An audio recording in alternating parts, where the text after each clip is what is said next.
안녕하세요. 이번 시간부터는 구름과 강수 단원 시작하겠습니다. 구름과 강수에 있어서 제일 중요한 것은 바로 수증기입니다. 대기 속에는 아주 작은 양의 수증기들이 포함이 되어 있었는데 이 수증기로 인해서 구름이 생기고 그리고 강수현상과 같은 기상현상들이 생긴다라고 배웠습니다. 그럼 제일 먼저 볼 게 바로 이 수증기, 대기 중에 수증기에 대해서 배워보고 그 다음으로는 구름의 생성, 마지막으로는 그 구름이 생성된 뒤에 어떻게 비가 내리는가 하는 강수 과정까지 배워보도록 하겠습니다. 제목을 한번 볼까요? 기온에 따라서 달라지는 수증기의 양에서 제목이 나와 있네요. 우리는 기온에도 초점을 맞춰야 되고 이 수증기의 양에 초점을 맞춰야겠다라고 생각할 수 있습니다. 자, 더 자세하게 학습 목표를 보면 지금 포화 수증기량이라는 단어가 나왔고 그리고 이슬점이라는 단어가 나왔습니다. 각각의 단어들이 어떤 것을 설명하는지 우리가 얘기를 할 수 있어야겠죠. 그리고 그 밑에는 상대습도라는 말이 나와 있고 기온과 상대습도의 관계를 설명할 수 있다까지가 학습 목표입니다. 이렇게 네 가지에 초점을 두고 우리가 학습을 시작해 봅시다. 아래의 그림은 어떤 학생이 청바지를 입고 싶은데 축축하다고 하는 상황이네요. 그리고 밖에는 비가 오고 있는 것으로 보입니다. 엄마로 보이는 분이 날씨가 흐려서 빨래가 잘 안 마른다고 맑은 날에는 금방 마르는데 하고 있는데 여러분도 같은 경험을 한 적 있나요? 자, 이렇게 빨래가 마르는 정도에는 영향을 주는 요인들이 있어요. 우리가 이런 상황에서 청바지를 입고 싶을 때 어떻게 하면 빨래가 금방 마를지 한번 예상을 해봅시다.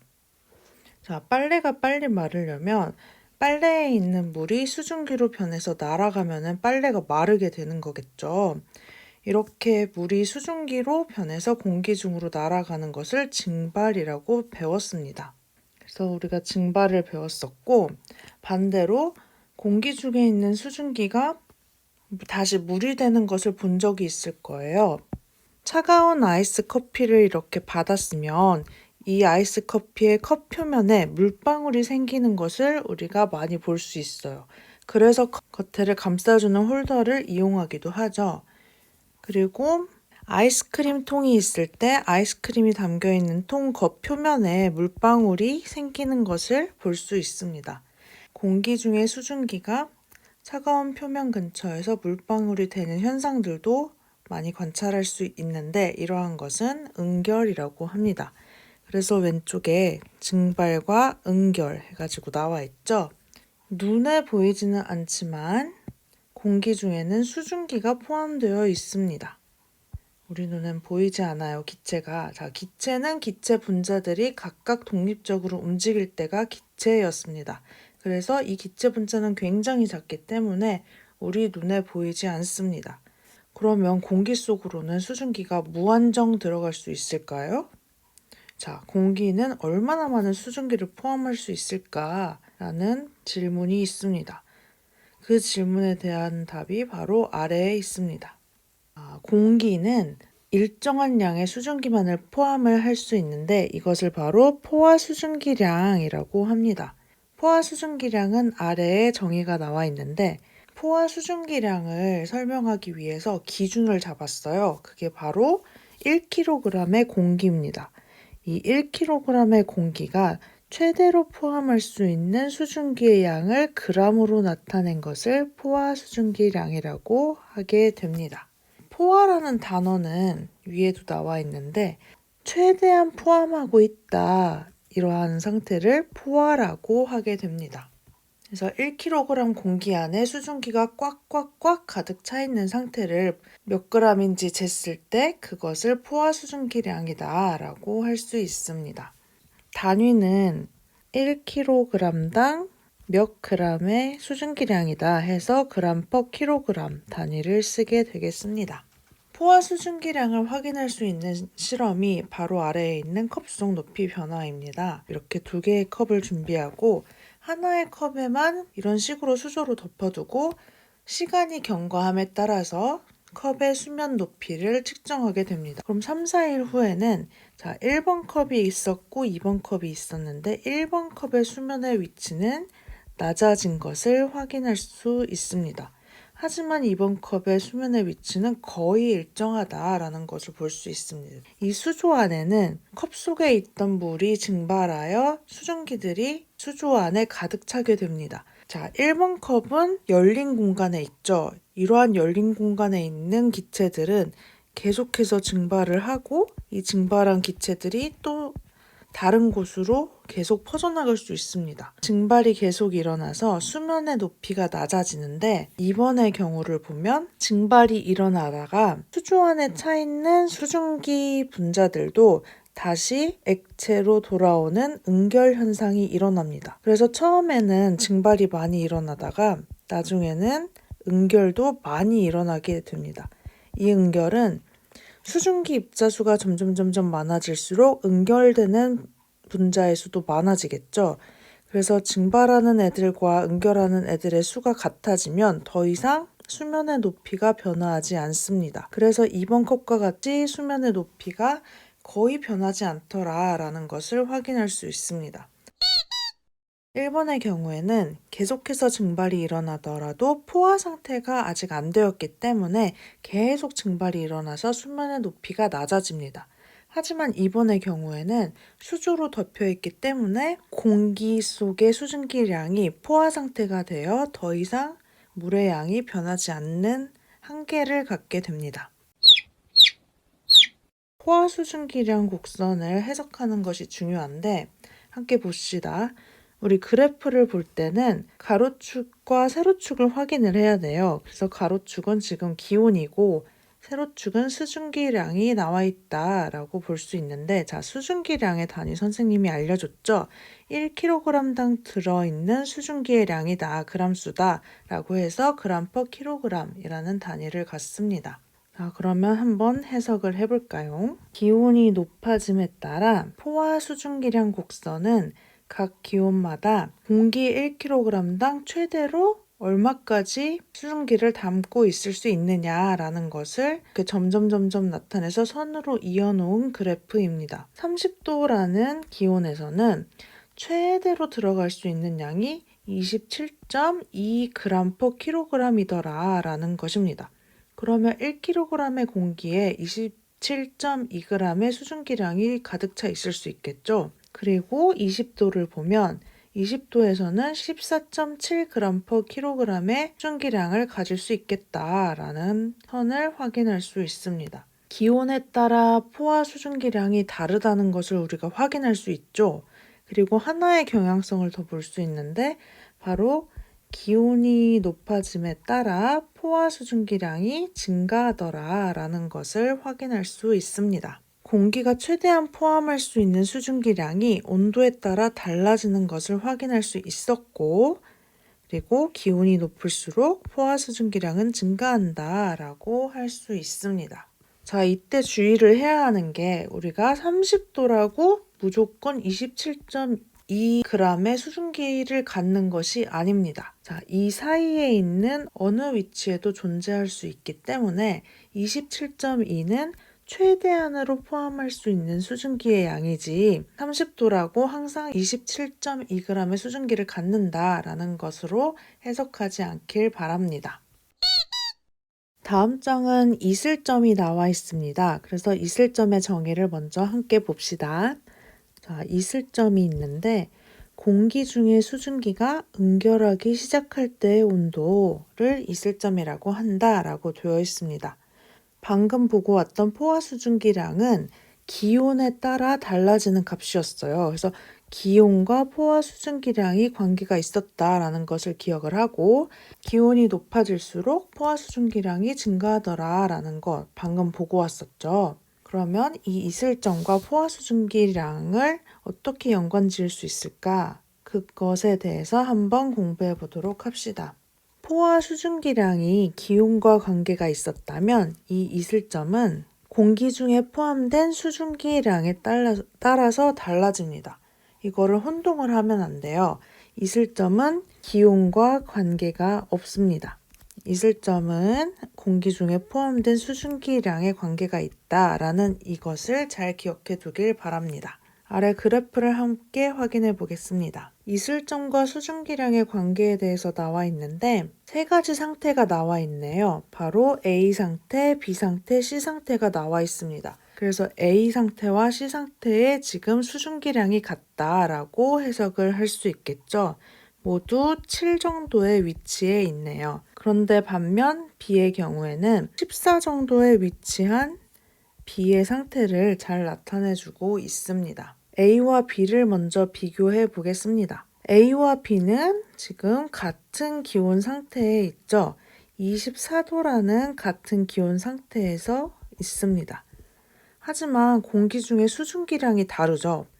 A는 기체 분자가 3개가 있고 B의 경우에는 기체 입자가 6개가 있습니다. 즉 B와 A는 기온은 같지만 공기 중에 수증기량이 다른 거예요. 자, A와 B 상태에 이슬점을 한번 찾아보겠습니다. 이슬점은 수증기가 응결하기 시작할 때의 온도라고 했습니다. 그럼 언제 응결할까 한번 보자면 지금 A 상태와 B 상태는 아직 포화가 되지 않았습니다. 24도일 때 포화 수증기량을 찾아보면 약 18g/kg 정도다라고 알 수 있습니다. B의 경우 14g 정도가 있고 A의 경우에는 7g/kg 정도가 있네요. 그럼 아직 포화 수증기량에는 미치지 못했죠. 이러한 상태는 지금 불포화 상태다라고 하고 더 증발하여 수증기가 될 수 있다라는 상태입니다. 그러면 다시 언제 응결이 될까라는 것을 찾아보겠습니다. B의 상태를 먼저 봅시다. 온도를 점점 낮추어 주게 되면 포화 수증기량 곡선에 도달하는 지점이 생겨요. 그러면 이 20도라는 온도에서의 포화 수증기량은 14g/kg 정도고 불포화 상태였던 이 수증기량이 포화 상태가 됩니다. 그리고 온도를 조금만 더 낮춰줘도 이 포화 수증기량 곡선보다 더 높은 수증기량을 갖게 됩니다. 포화 수증기량 곡선의 위에 있는 애들은 그 차이만큼 액체로 응결되게 됩니다. 10도까지 낮추었다라고 생각을 하면 14에서 7만큼, 이 7g/kg만큼의 수증기가 응결되어 물이 되는 것입니다.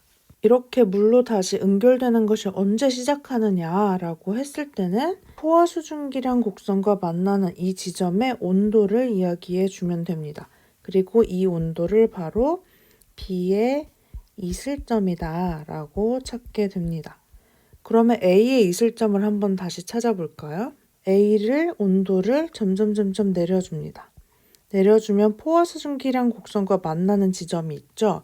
이 지점의 온도를 읽어주면 10도다 라고 해서 A의 이슬점은 10도라는 것을 알 수 있습니다. 오른쪽에 있는 고양이가 한 얘기를 보면 자, A와 B의 기온은 같았지만 공기 중에 수증기량이 많아서 B가 많아서 이슬점이 높군 이라고 되어 있습니다. 공기 중에 수증기량이 많은 경우 이슬점이 높다라는 것을 기억해 두면 되겠습니다. 그래프에서도 방금 했던 것처럼 확인할 수 있죠. 자, 수증기량이 많았던 B의 경우 더 금방 포화 수증기량 곡선에 도달하게 되죠. 그리고 같은 온도에서 수증기량이 더 적었을 때는 더 많은 온도를 낮춰야 응결이 시작됩니다.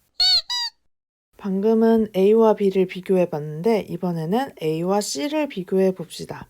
A와 C의 모형을 먼저 보면 기체 분자의 수가 둘이 같은 것을 확인할 수 있습니다. 즉, 공기 중에 포함된 수증기량은 A와 C 모두 7 정도죠. 자, 이 A와 C의 이슬점을 비교해 봅시다. C의 이슬점을 먼저 비교를 하면 온도를 낮춰주다가 포화 수증기량 곡선에 도달하는 지점의 온도, 이 온도를 이슬점이라고 하자라고 했습니다. 다음으로는 A의 이슬점을 찾아봅시다. A도 온도를 낮춰주다가 포화 수증기량 곡선에 닿는 이 온도를 A의 이슬점이다 라고 찾아주면 됩니다. 그러면 A의 이슬점도 10도다 라고 찾을 수 있습니다. 공기 중에 포함된 수증기량이 같으면 이렇듯 이슬점이 같습니다. 이슬점을 결정하는 요소는 공기 중에 포함된 수증기량이다 라고 기억을 하면 되겠습니다. 기온에는 관계가 없다는 것 방금 보았죠? 이렇게 이슬점은 기온에는 관계가 없고 수증기량과 관계가 있다라는 점 기억을 합시다.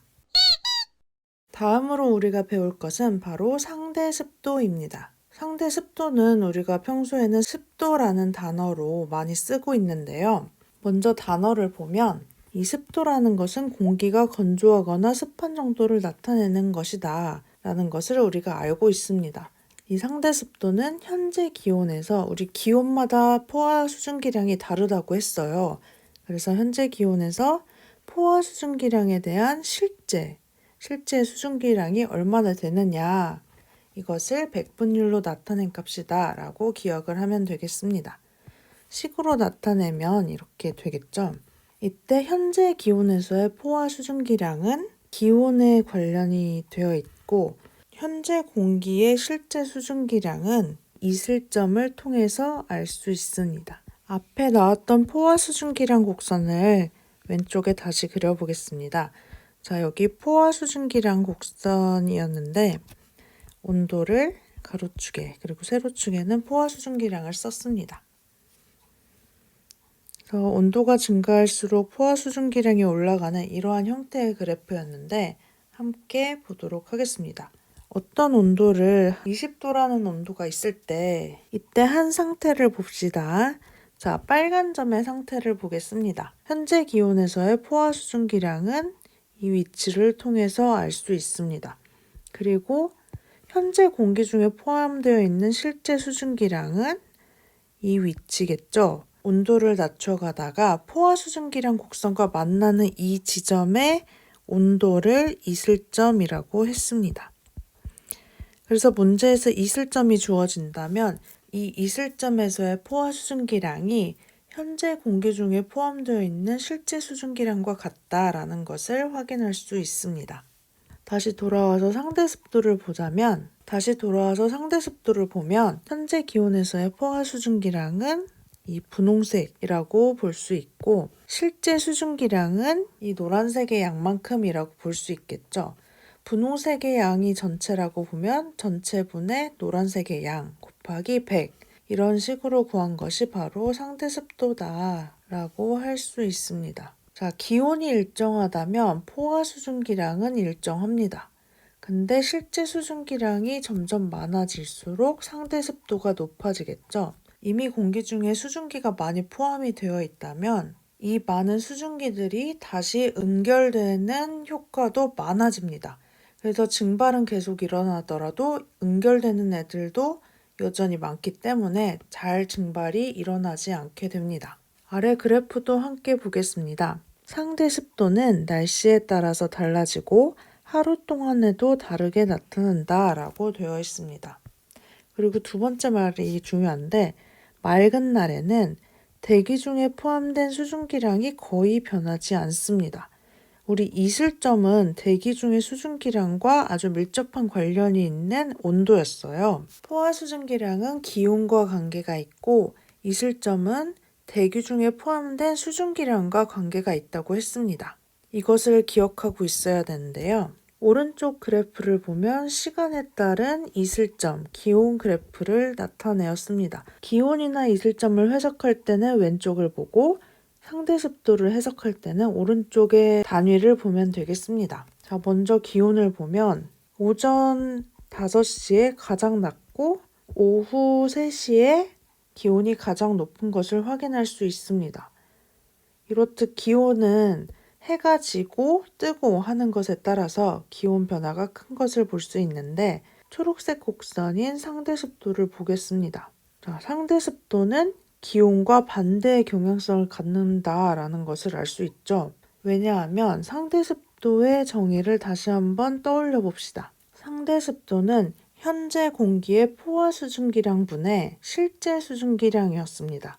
기온이 일정할 때 포화 수증기량은 일정한 값을 가집니다. 하지만 기온이 변하게 된다면 포화 수증기량도 다른 값을 가졌죠. 기온이 높아질수록 포화 수증기량도 높아지더라 라는 것이었습니다. 포화 수증기량이 높아진다면 분모가 커지는 거니까 상대 습도는 작아지겠죠. 그래서 기온이 높은 세시경의 그래프를 보면 포화 수증기량이 높아지고 그로 인해 상대 습도는 낮은 것을 확인할 수 있습니다.